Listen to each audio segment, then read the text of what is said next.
வாயிலாம் நமனுது அப்படின்ட்டு சரி ஏதாவது செஞ்சு சாப்பிடலாம்னு சொல்லிட்டு பார்க்கும்போது தான் கல்யாணத்துக்கு போயிட்டு அந்த தேங்காய் கடந்தது 2. அந்த தேங்காய் எடுத்து சரி தேங்காய் லட்டு செய்யுமேன்னு சொல்லிட்டு எடுத்து செஞ்சது தான் இது. நமக்கு தேவையான பொருள் 2 தேங்காய், துருவன தேங்காய், 1/4 கிலோ வெல்லம், அப்புறம் ஏலக்காய், முந்திரி பயிறு, அப்புறம் கொளித்திராட்சை, அவ்வளோதான். வாசனைக்கு கொஞ்சம் நெய், 10 ரூபாய்க்கு நெய் வாங்கி ஊற்றிட்டேன். அதை நல்லா போட்டு வதக்குங்க.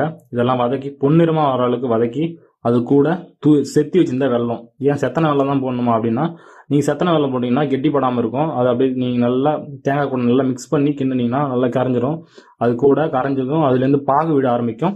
பாகு விட்டதும் அது கூட கொஞ்சமாக தண்ணி ஆட் பண்ணிக்கோங்க. தேவையான அளவு தண்ணி ஆட் பண்ணிக்கிட்டு அதை நல்லா கொதிக்க விடுங்க. கொஞ்சம் இந்த மாதிரி கொதிக்க விட்டோன்னே இந்த மாதிரி கெட்டிப்பட்டதும் நல்லா கெட்டிப்பட்டதும் அது உங்கள் கையில் கொஞ்சமாக நெய் தடவி அப்படியே லட்டு பிடிச்சிங்கன்னா தேங்காய் லட்டு தயாருங்க.